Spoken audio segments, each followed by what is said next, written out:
A group called Population Environment Balance recently released a study that shows a family can lose up to 40% of its discretionary income or money for extras just from having one child alone. And the expense, of course, goes up with each additional child. Vacations is one thing that seems to be really hard to get because we're so busy working and just trying to keep things rolling and making ends meet. This year, the Green family is living on about $38,000. And after 14 years of child rearing, Mom and Dad Green say they're just beginning to plan ahead economically. We were young, we were married right out of high school. We didn't really plan ahead. We see the importance of it now. If we could go back, of course, we would do a lot of things different. The study shows that for the middle-income family of 5 in Bakersfield, like the Greens, only about $2,200 is left over each year for extras like vacations, a second car, and fancy clothing. The Greens find different ways to save on investments and expenses during the year. For instance, Mrs. Green says she saves about $150 a month by using coupons. Also, she has a special talent that saves money. She sews clothes for herself and the rest of her family, and that certainly comes in handy at this time of year when the kids are going back to school and want to show off the latest fashions. And since Mrs. Green recently started working for Fairview School, that extra income is a welcome boost. The local organization called Community Connection for Childcare says one of the biggest drains on any family with children is the cost of daycare or babysitters. It's getting worse because we are also advocating for better salaries for childcare providers, and the cost of rent are going up and the cost of insurance is going up, so childcare providers, both centers and homes, are having to charge a little bit more than they did before, and that burden is going right back onto the parents. Wendy Wayne says childcare is indeed still a huge economic problem, especially for single parents. Meantime, the Greens say their advice to young couples just starting out would be plan ahead and start saving money before you have children. If not, simply make more of an effort to save up for things like education as soon as possible. Unemployed oil workers who want to train for other careers got a break. Right now, doctors don't know if he'll recover. John. There is a crisis in the insurance industry. Organizations unable to get liability are going out of business, or they're making sure they can get coverage by doing away with risks. And that's had disastrous results for some very vulnerable children at a local preschool. Channel 4's Elizabeth Anderson explains. Judy Rigger's life was in order. A career, a new son, Zachary. But last week, her life was thrown off balance. Her daycare center suddenly refused to care for Zachary. I cried. I'm home today from work without pay because I don't have anyone to take care of my child.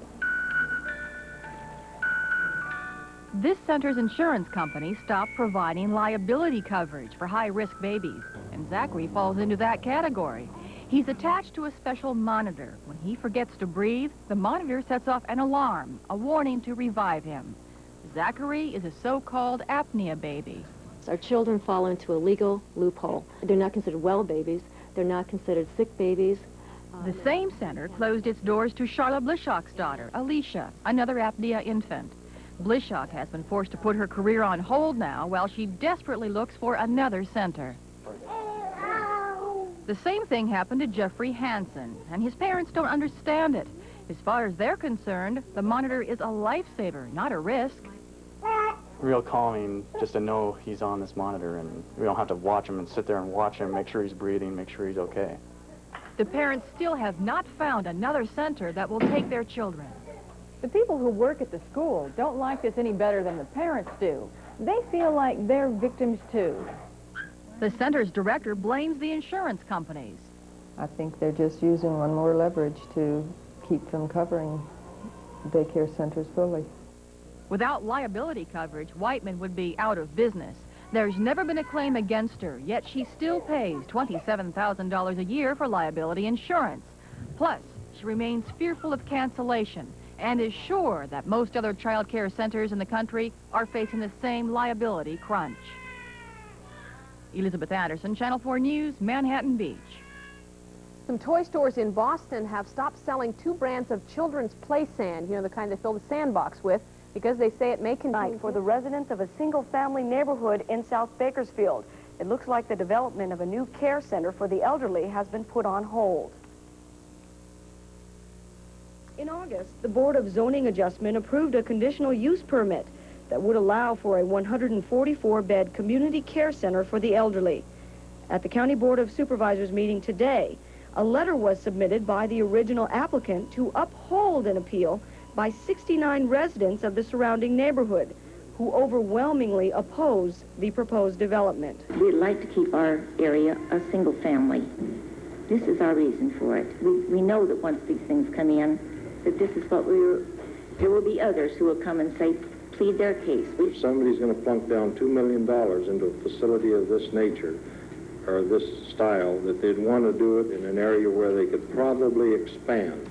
But the residential area here is the reason why the developers chose the site. They believe the surroundings will play an integral role in providing a comfortable atmosphere for the seniors. It took a long time to find this piece of property. And once we found it, then we asked the appraiser and we looked at it. And because of the settings and everything in a senior neighborhood, it's the prime place for it. The Board of Supervisors agreed that the concept of placing the seniors in a home-like atmosphere is a good one, but the location is wrong. The developers say they will pursue the project and seek more backing from elderly groups within the area.